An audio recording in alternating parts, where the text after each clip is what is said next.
வணக்கம் ஃப்ரெண்ட்ஸ். இன்றைக்கி நம்ம பார்க்க போகிறது என்னென்னா டிஎன்பிஎல்க்கு டிக்கெட் புக்கிங் எப்படி பண்ணுறதுன்றத பார்க்க போகிறோம். அதுக்கு நம்ம என்ன பண்ணணும்னா கூகுள் ப்ளே ஸ்டோரில் புக் மை ஷோ அப்படிங்கிற ஆப்பை இன்ஸ்டால் பண்ணிக்கோங்க. பாருங்கள், புக் மை ஷோ அப்படிங்கிற ஆப்பை இன்ஸ்டால் பண்ணிக்கோங்க. இன்ஸ்டால் பண்ணிவிட்டு ஓப்பன் கொடுத்துக்கோங்க.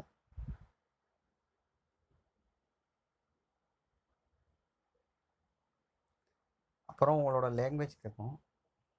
இங்கிலீஷ், ஹிந்தி, தமிழ், தெலுங்கு, கன்னடா. இங்கிலீஷ் வேணுங்கிறவங்க இங்கிலீஷ், தமிழ் வேணுங்கிறவங்க தமிழ் கொடுத்தோங்க. நான் இங்கிலீஷ் கிளிக் பண்ணி உள்ளே போகிறேன். கெட் ஸ்டார்டர் அப்படின்னு கீழே இருக்கும், அதில் கொடுங்க. இது என்னென்னா சைன்அப் பண்ணணும். அதாவது நீங்கள் ஃபேஸ்புக்கில் அக்கௌண்ட் க்ரியேட் பண்ணுவீங்க, அதே மாதிரி இதுக்கு அக்கௌண்ட் க்ரியேட் பண்ணுற மாதிரி இருக்கும். உங்கள் ஃபேஸ்புக்கு அக்கௌண்ட் மூலமாக லாகின் பண்ணால் பண்ணிக்கோங்க, இல்லை ஜிமெயில் மூலமாக லாகின் பண்ணால் பண்ணிக்கோங்க, இல்லை தனியாக நீங்கள் அக்கௌண்ட் ஐடி வச்சு பாஸ்வேர்ட் கொடுத்து பண்ண போகிறீங்கன்னா சைன்அப் பட்டனை கிளிக் பண்ணிக்கோங்க. கிளிக் பண்ணிவிட்டு இங்கே ஃபஸ்ட் நேம் கேட்கலாம். ஃபஸ்ட் நேமில் உங்கள் பேர் கொடுங்க. சும்மா உங்கள் பேர் ஏதாவது ராஜா அப்படின்ற ராஜா கொடுங்க. லாஸ்ட் நேம் சும்மா உங்கள் விருப்பம் எதனாலும் உங்கள் பேர் இந்த பேர் கொடுங்க. சும்மா ஏதாவது உங்கள் விருப்பம் எதனாலும் கொடுத்துக்கோங்க. கீழே வந்து உங்களோட இமெயில் ஐடி, எல்லாருக்கும் இப்போ இமெயில் ஐடி இருக்கும், அந்த இமெயில் ஐடி கொடுத்துக்கோங்க. பாஸ்வேர்டு நீங்களாக க்ரியேட் பண்ணுறது. மினிமம் 8 கேரக்டர்ஸ் இருக்கணும். 8 கேரக்டர்ஸ் ஆல்பாபெட்டிக் நம்பரில் 8 கேரக்டர்ஸ் இருக்கணும். கீழே வந்து உங்கள் மொபைல் நம்பர் கொடுத்துட்டு active my wallet faster checkouts அது உங்களுக்கு வேணும்னா போடுங்க, வேண்டாம்னா டிக்கெட் விட்டுருங்க. அதுக்கப்புறம் நீங்கள் சைன்அப் கொடுத்தீங்கன்னா உங்கள் அக்கௌண்ட் உங்களுக்கு க்ரியேட் ஆகிரும். அதுக்கப்புறம் நீங்கள் லாகின் பண்ணி போய்க்கலாம். நான் வந்து அக்கௌண்ட் வச்சுருக்கிறேன், அதனால் இப்போ நான் லாகின் பண்ணி உள்ளே போகிறேன். நார்மலாக லாகின் பண்ணுறது எப்படின்னா, அக்கௌண்ட் க்ரியேட் ஆகிட்டால் உங்களுக்கு ஆட்டோமேட்டிக்காக லாகின் ஆகிரும். நான் என்னோடய அக்கௌண்ட்டை லாகின் பண்ணி இப்போ உள்ளே போகிறேன்.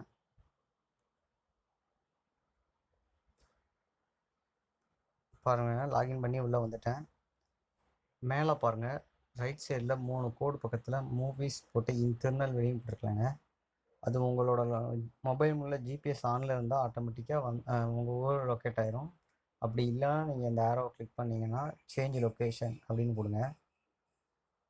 உங்களுக்கு வேறு ஊர் ஏதாவது சென்னையோ மும்பையோ அப்படின்னு வந்துச்சுன்னா நீங்கள் இந்த இடத்துல திருநெல்வேலி அப்படின்னு சர்ச் பண்ணுங்கள்.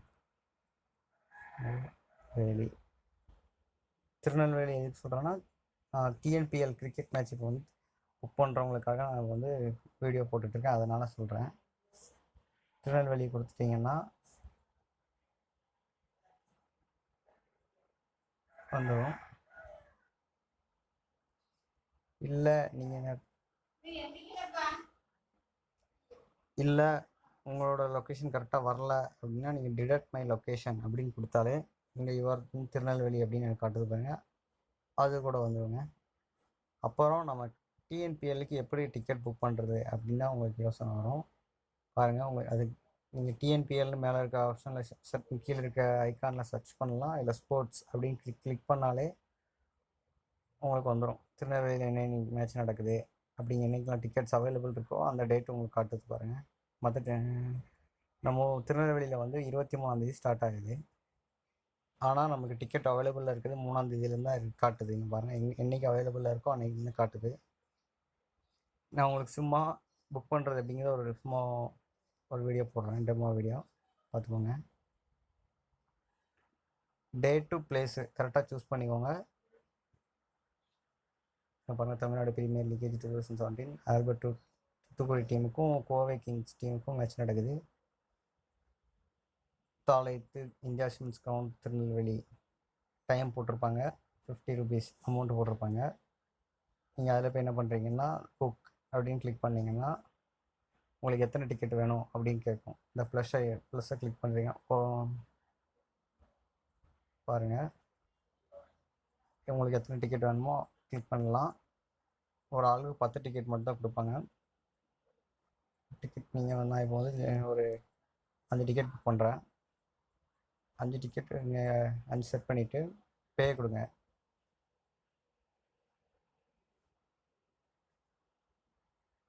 பே கொடுத்தீங்கன்னா காட்டுது பாருங்கள், ஜென்ரல் லெவல் 5 டிக்கெட்ஸ், ஜென்ரல் லெவலில் போட்டு 5 டிக்கெட்ஸ் காட்டுதாங்க.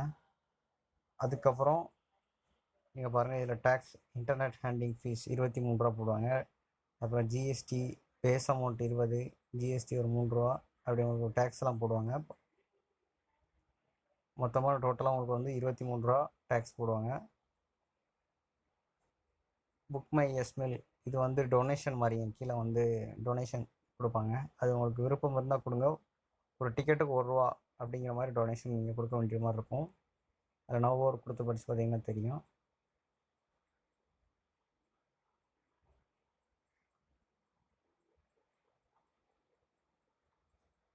ஓகேங்களா? அப்புறம் நீங்கள் என்ன பண்ணுறீங்கன்னா, பே 278 இந்த 5 ரூபா உங்களுக்கு விருப்பம் இருந்தால் கிளிக் பண்ணலாம், இல்லைனா வேண்டாம். அப்புறம் பே கொடுத்தீங்கன்னா கேட்கும் மை வாலெட் அப்படிங்கிறது என்னென்னா, நீங்கள் புக் மை ஷோவில் மணியை ஸ்டோர் பண்ணி வச்சுக்கலாம். உங்களுக்கு விருப்பப்படுற டயத்தில் நீங்கள் டிக்கெட் புக் பண்ணும்போது அதுலேருந்து கழிஞ்சுக்கிடும். அப்படி இல்லை, நான் என்னோடய ஏடிஎம் கார்டுங்கிறது நிறைய பேருக்கு தெரியாது. ஏடிஎம் கார்டு மூலமாகவும் நீங்கள் வந்து பண்ணிக்கலாம். ஃபஸ்ட்டு நான் ஏடிஎம் கார்டு மூலமாக பண்ணுறது எப்படின்னு காட்டுறேன் பாருங்கள். இது உங்களோட கார்டு நம்பர் ஃபஸ்ட் நீங்கள் அடிக்கணும். கார்டு நம்பர் இந்த இடத்துல ஒரு 16 டிஜிட் கார்டு நம்பர் டைப் பண்ணிவிட்டு ஏடிஎம் கார்டில் ஃப்ரண்ட் பேஜில் இருக்கும். இந்த மாதிரி ATM card number, expiry date, CVV number யார்கிட்டையும் ஷேர் பண்ணிக்கிடாதீங்க. என்னோடய செக்யூரிட்டி விஷயத்துக்காக நான் வந்து இதை என்னோடய கார்டு நம்பர் நான் டைப் பண்ணல. இந்த இடத்துல கார்டு நம்பர் 16 டிஜிட் டைப் பண்ணிட்டு அதுக்கு கீழேயே எக்ஸ்பைரி டேட் இருக்கும் பாருங்கள். அதிலே போட்டிருக்கோம் வேலிடான்னு போட்டு எக்ஸ்பைரி டேட்டும் இயர் போட்டிருப்பாங்க. அதை நீங்கள் கொடுத்தீங்கன்னா போதும். நேம் ஆன் தி கார்டு அது சும்மா தாங்க. உங்கள் கார்டில் உங்கள் பேர் இருந்தால் எழுதுங்க, இல்லைனாலும் நீங்கள் எழுதுங்க, ஒன்றும் பிரச்சனை இல்லை. என் பேர் எங்கள் கார்டில் இல்லை, நான் எப்படி எழுதுறது அப்படின்னு நிறைய பேர் யோசிப்பீங்க. அதை நீங்கள் எழுதுனாலும் ஒன்றும் பிரச்சனை இல்லை. உங்கள் பேரை எழுதிச்சுன்னா ஒன்றும் எதுவும் ஆகாது, பயப்படலாம். இந்த குயிக் பே அப்படிங்கிற நீங்கள் கிளிக் பண்ணிங்கன்னா சீக்கிரமாக அடுத்து உங்களுக்கு ஓடிபி ஆப்ஷன் வரும், இல்லைனா கொஞ்சம் லேட் ஆகும். அது உங்கள் விருப்பம். குயிக் பே கிளிக் பண்ணிவிட்டு பே 273 அப்படின்னு கிளிக் கொடுத்தீங்கன்னா நெக்ஸ்ட்டு உங்களோட நீங்கள் என்ன ஏடிஎம் கார்டு யூஸ் பண்ணுறீங்களோ அந்த ஏடிஎம் கார்டுக்கு கொடுத்துருக்க மொபைல் நம்பருக்கு ஒரு ஓடிபி வரும், 1 டைம் பாஸ்வேர்டு. அந்த அதில் ஒரு 6 டிஜிட்டில் ஒரு நம்பர் இருக்கும். அந்த நம்பரையும் யார்கிட்டையும் ஷேர் பண்ணிடாதீங்க. அந்த நம்பரை இதுக்கு அடுத்து வர பேஜில் நீங்கள் டைப் பண்ணிங்கன்னா உங்களுக்கு டிக்கெட் கன்ஃபார்ம் ஆகிடுச்சின்னு உங்களுக்கு ஒரு மெசேஜ் வரும் உங்கள் மொபைலுக்கும் உங்கள் இமெயில் ஐடிக்கும். அவ்வளோதாங்க. உங்களுக்கு சைன்அப் பண்ணுறதோ, டிக்கெட் புக் பண்ணுறதோ, அமௌண்ட் ட்ரான்சாக்ஷன் பண்ணுறதுலையோ ஏதாவது டவுட் இருந்துச்சுன்னா கீழே கமெண்ட் பாக்ஸில் கமெண்ட் பண்ணுங்கள், நான் உங்களுக்கு ரிப்ளை பண்ணுறேன். தேங்க்யூங்க. நம்ம வீடியோ பார்த்ததுக்கு ரொம்ப நன்றி. மறக்காமல் சேனலை சப்ஸ்கிரைப் பண்ணிடுங்க.